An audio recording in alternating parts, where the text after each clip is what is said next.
Hey, what's going on, people? This is another edition of the Ace Takers Rants, and we'll be talking about some week 16 action with my teams: Detroit Lions, Oakland Raiders, and Houston Texans. Now, a very interesting week. Let me just start out by saying congratulations to us Lions fans, Lions Nation, Lions team, Jim Caldwell for making the playoffs in his first year. Lions are headed to the playoffs. Either way, win or loss next week, they're headed to the playoffs. So, first time since 2011. It's been a real agonizing, and I mean really agonizing, last couple of years. Very disappointed 2012 season. Very disappointed 2013 season. So to be back in this position where we're back in the playoffs in January is awesome, because we know with the Lions it's very rare for this team to ever get there. Last time they won the playoff game was 1991. Last time they won a game in Green Bay was 1992, I believe. Or was it 1991? 1991. Dang, everything is all in 1991. That was before Brett Favre got to Green Bay, by the way. So, setting up a huge matchup next week now. I'll go more into the Lions because there was some important news that came out earlier this morning by one of my teams, the Oakland Raiders, staying in Oakland. Now, I'm doing two different videos, but it's the same. But I'm going to cut one of them to just include this whole huge news about the Raiders staying in Oakland. As a Raiders fan, this is good news. It's good news for the Chargers fans and the Rams fans. They're going to stay in their cities for another year and possibly another year after that, because it just doesn't seem like the LA situation is still ready to go. I think the league is taking the right approach. They're being patient. They're waiting for the right situation for the stadium to get built. I think the whole thing that went into it is they didn't want a team moving down there, and the stadium situation still wasn't good. And I honestly think, man, especially after this news, and I heard this from one of the insiders talking about this thing earlier,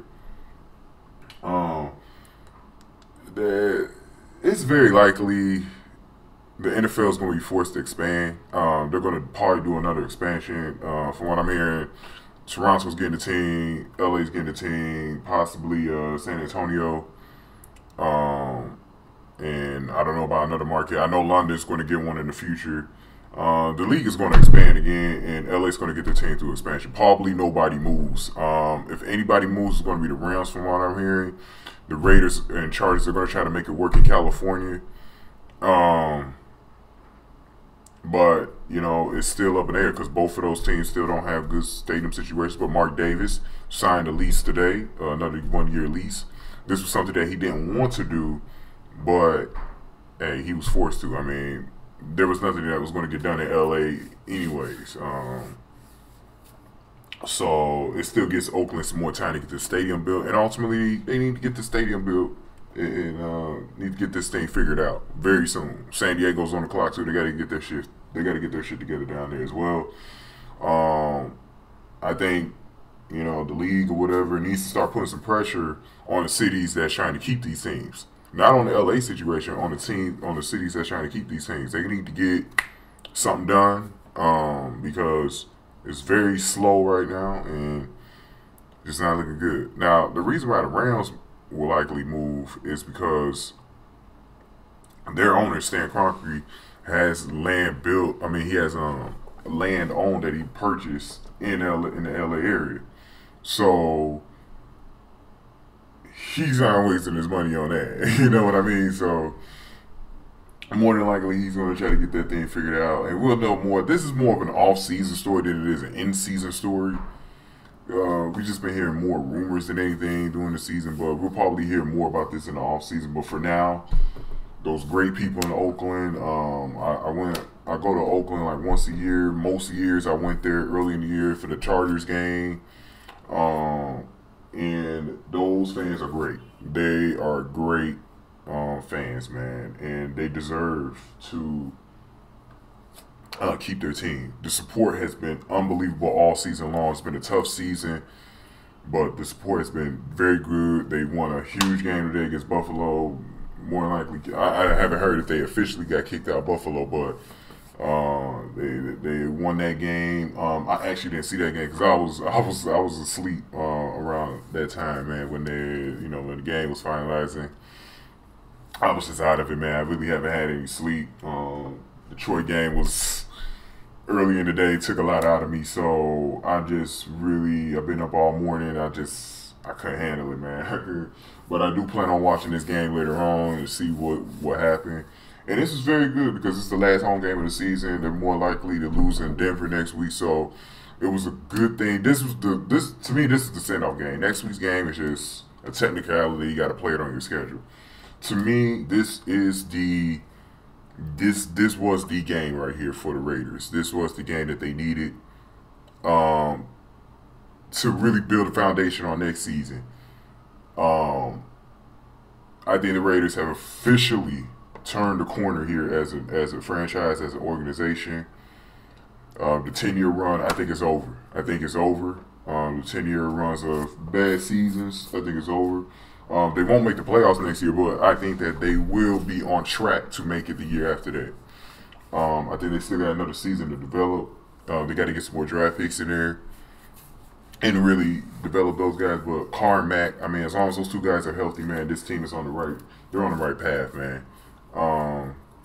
Carr has shown unbelievable ability, and the Raiders have been impressive at home this year, 3-5. Despite their record 3-5, they're only one game for 500. So it's been a pretty good season at home. They just on the road, they like a different team sometimes on the road, but they'll eventually learn how to win on the road. That's the next step. You got to learn how to win on the road. That's why I say they're not ready to make the playoffs yet. But eventually they're going to make it in. But this Raiders team, they are ready to make it to the next level, man. I think that this team, the guys in that locker room, man, also for going through it, Charles Woodson, I admire the fuck out of that dude for going through all this losing, but still playing every week at his age and grinding and battling and being a warrior, teaching these young guys how to play. I mean, it's unbelievable. I'm glad Charles Woodson will end his career with the Raiders, man. I believe he'll definitely be back next year. Hopefully he'll be back at least for the first season they're back in the playoffs, man. Which should be in the next 2 years. If he's back by then, man, he plays his last season in one of those seasons, I'll be happy, man. I hope he plays till he's 40. Because I think he deserves to at least be a part of that first playoff game back for the Raiders, man. He's one of the original Raiders and everything like that. Now, next week, I will get more into the coaching thing because, next week's the last week. I really don't want to get into it this week. This week was more about the whole Raiders staying in Oakland ordeal.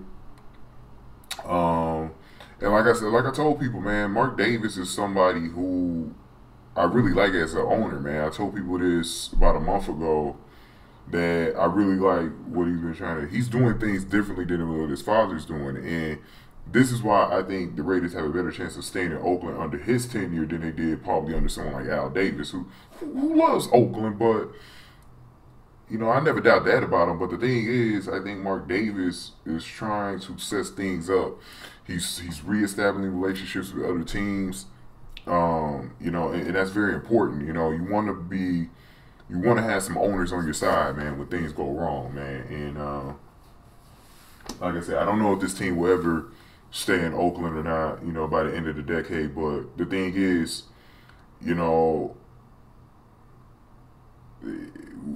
after seeing that Battle of the Bay game 2 weeks ago, man, and one of my buddies out there called me up after that game. He was so happy as a Raider fan, just beating the 49ers, and I want them to keep that rivalry. That's something that they're not going to have.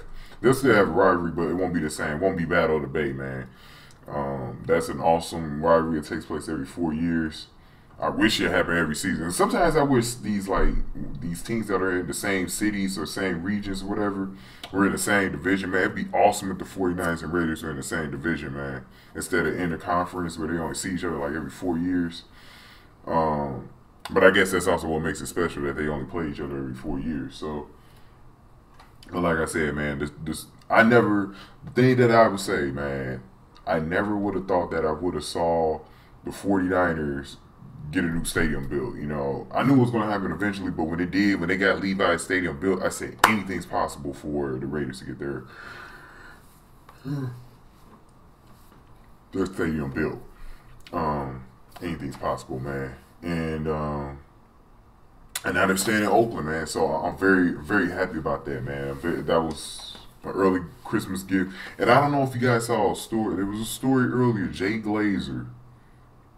I was watching. I usually watch NFL Today and Fox NFL Sunday. Both of the pregame shows like simultaneously. I DVR them so I could go back, you know, skip some stuff. And so I was watching it, and there was a part with Jay Glazer, and he was getting really emotional. It looked like he was tearing up a little bit, and it was for a good reason.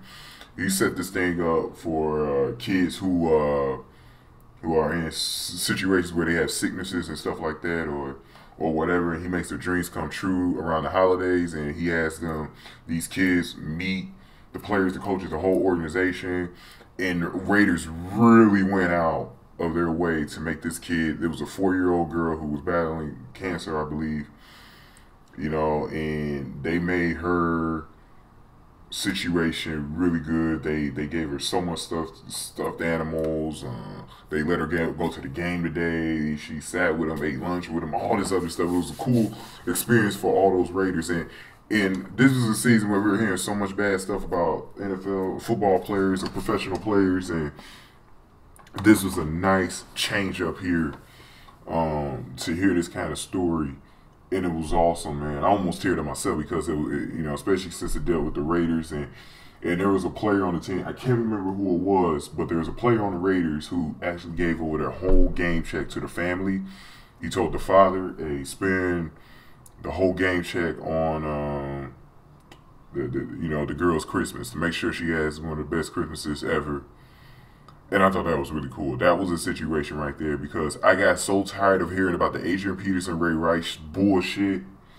I thought all of it was really media driven and these social activists and shit like that. I said, man, this shit ain't really a big deal because it goes on all the fucking time, you know. And I believe, you know, I'm not even going to get into that, man, because that's a whole other thing. But that whole shit was ruining the beginning part of the season. We finally got back to football like it's supposed to be.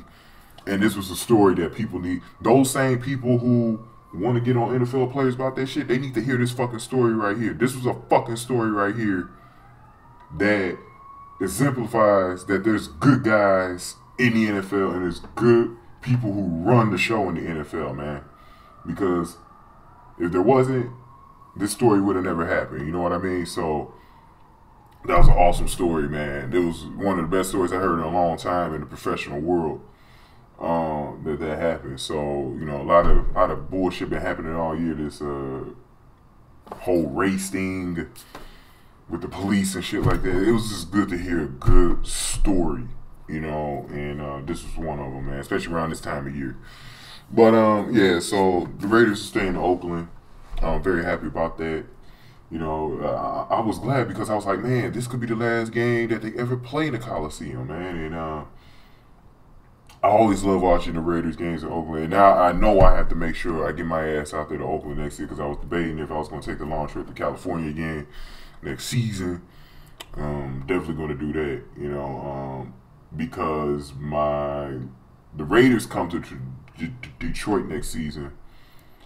The Lions go out to San Diego, so I was debating if I wanted to go to San Diego, and see the Lions in San Diego. So we'll see how that turns out. I'll let you guys know if I make it to one of those games, man.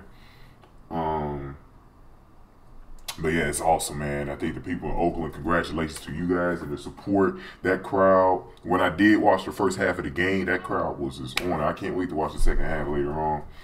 I know it's an amazing atmosphere, man.